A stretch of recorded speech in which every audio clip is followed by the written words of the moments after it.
la Switch commence un petit peu à se faire vieille, et dans les prochaines années, il est probable qu'il y ait une prochaine console Nintendo. Et pour ces raisons, je me suis dit, mais vu que c'est une console un petit peu en fin de vie, même si des titres continuent à sortir, ça serait peut-être pas le moment de sortir un top 15 des meilleurs jeux sur la Switch. J'ai du coup constitué mon propre top 15 en prenant compte aussi des ventes et des besoins de cette console, vu que ce n'est pas forcément une console exclusivement pour les jeux solo, mais surtout pour les jeux familiaux. Ça n'empêche pas qu'elle a beaucoup de jeux solo. Je vous propose donc de vous présenter mon top 15 des meilleurs jeux Switch.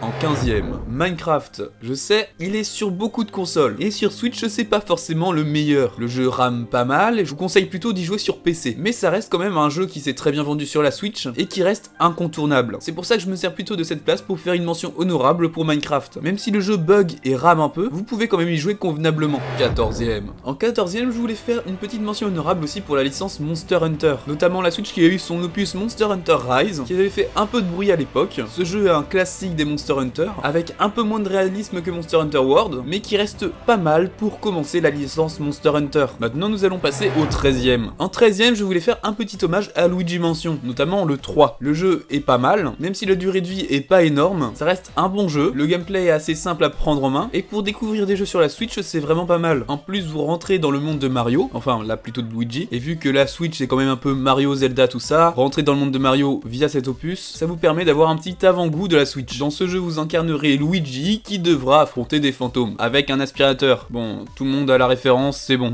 Maintenant, on va passer au 12ème, qui est aussi une mention spéciale, Kirby et le monde oublié. Le jeu, lui, est sorti en 2022, il y a pas mal d'opus Kirby, mais pas du Kirby de la licence principale. Ce Kirby-là est en 3D, et vous pourrez jouer Kirby et combattre des boss. Avec une certaine histoire, beaucoup de gens ont apprécié le jeu, et fallait forcément faire du Kirby dans le top. Même si Kirby ne fait pas partie du Big Three de Nintendo, ça n'en reste pas moins une licence très importante. Ça vous permettra de découvrir le monde de Kirby, et en plus ce jeu plaît beaucoup aux plus jeunes. Maintenant on va commencer le vrai top, et pas seulement des mentions honorables, avec le 11ème. En 11ème, j'ai mis Zelda Tears of the Kingdom, la suite de Breath of the Wild. C'est un très bon jeu, beaucoup de personnes ont commencé Tears of the Kingdom sans avoir joué à Breath of the Wild, ça n'empêche pas. C'est un open world assez complet, qui plaira aussi à ceux qui ont déjà joué à Breath of the Wild, mais aussi aux nouveaux arrivants. L'histoire est vraiment très sympa, ça reste un Zelda quand même, je trouve que c'est un des jeux les plus complets de la Switch, c'est pour ça que je trouve qu'il mérite humblement cette 11ème place, peut-être même plus, mais bon, c'est un peu compliqué de tout classer. Dans ce jeu, vous incarnerez Link, encore une fois, et vous devrez sauver la princesse Zelda, en combattant le méchant Ganondorf. Un scénario assez simple, avec de multiples possibilités dans le gameplay. Maintenant, on va passer au 10ème jeu, Metroid Dread. Fallait forcément un petit Metroid dans ce top. Et quoi de mieux qu'un opus principal de Metroid? Dans ce jeu, vous incarnerez Samus, qui va arriver sur une planète et devoir combattre des boss jusqu'à trouver le Parasite X. C'est un Metroidvania, un gameplay incontournable pour tous les fans de jeux vidéo, et pour ceux qui veulent s'initier au Metroidvania, c'est vraiment pas mal. La durée de vie de ce jeu est d'environ 20 à 25 heures, mais vous allez quand même bien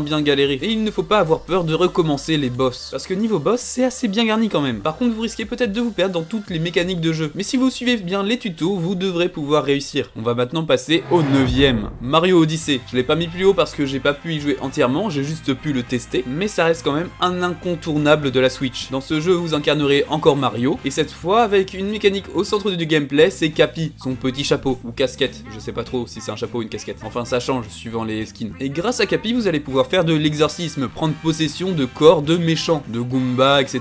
Ou même de simples petits animaux. Ah, il y a aussi un T-Rex je crois. C'est un bon Mario pour commencer les Mario 3D, et ça plaira à ceux qui ne connaissent pas la licence. Le jeu reste très complet, et je pense que beaucoup seront d'accord pour dire que c'est un des meilleurs jeux de la Switch. Maintenant on va passer au 8ème. Ce 8ème, c'est encore du Mario, et c'est un très récent, Mario Wonder. J'avais fait une charte il y a pas longtemps pour dire que le jeu était bien, même si j'avais des a priori, mais c'est un très bon Mario pour commencer le 2D, le pur jeu de plateforme à l'ancienne. En plus vous pouvez jouer à plusieurs, ça c'est extrêmement bien. Bon, l'histoire on n'y fait pas attention, et les mécaniques sont assez simples à comprendre, et ça peut plaire à tout âge. Vous pouvez jouer en famille, ça n'influencera rien sur votre jeu, peut-être juste la perte de vie. Maintenant nous allons passer au 7ème, Link Awakening. Pour moi c'est un des meilleurs jeux de la Switch parce que déjà c'est un Zelda, même si c'est pas le seul Zelda de la Switch, parce que j'ai pas mis dans le top par exemple Skyward Sword, mais celui-là a été un vrai super remake. Ils ont refait tous les graphismes qui sont très beaux. L'histoire c'est Link Awakening, donc elle est assez bien, il y a beaucoup de donjons. C'est un très bon Zelda pour commencer les Zelda 2D. Et personnellement, c'est un jeu que je kiffe et il est assez simple à finir. Du coup, pour s'initier à Zelda et un peu à la Switch, c'est un très bon jeu. Maintenant, on va passer au 6ème, Super Mario 3D World. Bon, ce jeu était sorti sur Wii U, mais il a été réadapté pour la Switch. Et je l'ai mis dans ce top parce que c'était un super jeu en multijoueur. En plus d'avoir énormément de niveaux, il a une assez bonne durée de vie, mais vous pouvez jouer à plusieurs et c'est une dinguerie clairement. Vous pouvez soulever vos amis qui deviennent des adversaires vu que vous les balancez dans le vide. Il y a des tonnes de mécaniques à plusieurs. Après, vous pouvez y jouer solo et finir le jeu en solo, c'est aussi possible, mais à plusieurs, ça reste un des Mario les plus fun, si on ne compte pas les licences secondaires de Mario. Parce que oui, il y en a une dans ce top. Et je pense que vous vous en doutez un petit peu. Maintenant, on va entrer dans le top 5 avec le 5ème. Et celui-là, ça a été grâce au Covid. Ah, je crois que vous avez deviné. Animal Crossing. C'est un jeu assez simple, pas violent. Si tu me dis qu'il y a de la violence dans Animal Crossing, c'est que tu n'as pas le bon Animal Crossing, et je sais pas quel jeu t'as. Ce jeu est tellement chill, il a une certaine vibe. Vous pouvez y jouer très longtemps, chaque jour, pour développer votre ville, découvrir de nouveaux habitants, développer votre maison, et refaire le paysage en entier, ainsi que faire du trafic de navets.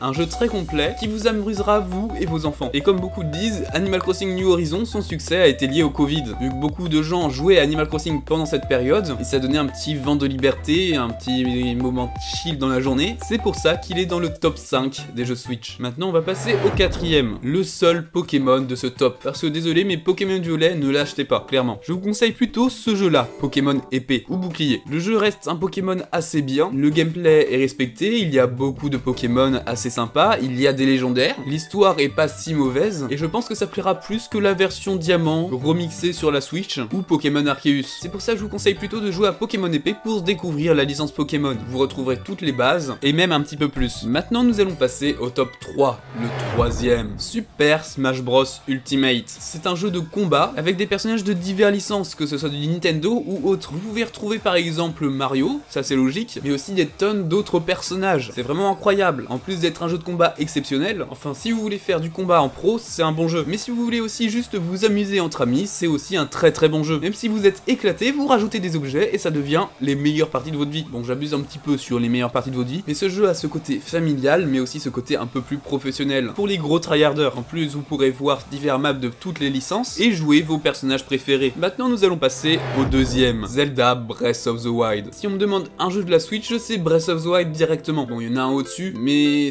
c'est par défaut. Breath of the Wild est vraiment un Zelda exceptionnel. Vous avez un vent de liberté, en plus d'avoir une énorme map à découvrir. L'histoire, le lore est très intéressant. Découvrir des tonnes de personnages juste en voyageant, remplis de quêtes secondaires, tout en découvrant la carte en entier. Je trouve que ce Zelda est un très bon Zelda pour la Switch et aussi pour commencer Zelda. Beaucoup ont commencé la série Zelda grâce à cet opus. Même si il est marqué Peggy 12, franchement vous le donnez à un gamin de 7 ans, il va s'amuser comme un fou. Et il peut peut-être être traumatisé par les Bokoblins, je sais pas, je suis pas dans ce cas. Et on va finir par le premier de ce top 15. Je pense que beaucoup s'en doutaient, c'est Mario Kart 8 Deluxe. Mario Kart 8 était sorti sur la Wii U et a été reporté sur la Switch. Sauf que sur Switch, il est beaucoup plus complet. En plus d'avoir en ce moment des DLC qui sortent, pour avoir le double des courses de base, Mario Kart c'est un incontournable pour la famille. Si vous voulez jouer en famille ou entre amis, Mario Kart c'est une dinguerie. Vous ne pouvez pas avoir une Switch sans Mario Kart. Dans ce jeu là, vous devrez faire des courses avec des personnages de Mario et dans le monde de Mario. Qu'est-ce que j'ai à expliquer d'autre? Du coup voilà, c'est mon petit top 15, un petit peu modifié. N'hésitez pas à dire en commentaire votre propre top 15, ça m'intéresse. Bon, j'ai envie de dire que moi c'est plutôt un top 10 et les top 15 c'est plus pour les mentions honorables. Mais du coup si vous n'aviez pas d'idée de quoi acheter sur la Switch, voici une petite liste d'idées, sachant qu'il y a d'autres jeux très intéressants et certains que je n'ai pas encore testés et que j'ai pas pu mettre sur ce top. Et du coup j'espère que cette vidéo vous a aidé. N'hésitez pas à liker et à vous abonner, tout le classique. Sur ce, je vous laisse. Bisous bisous.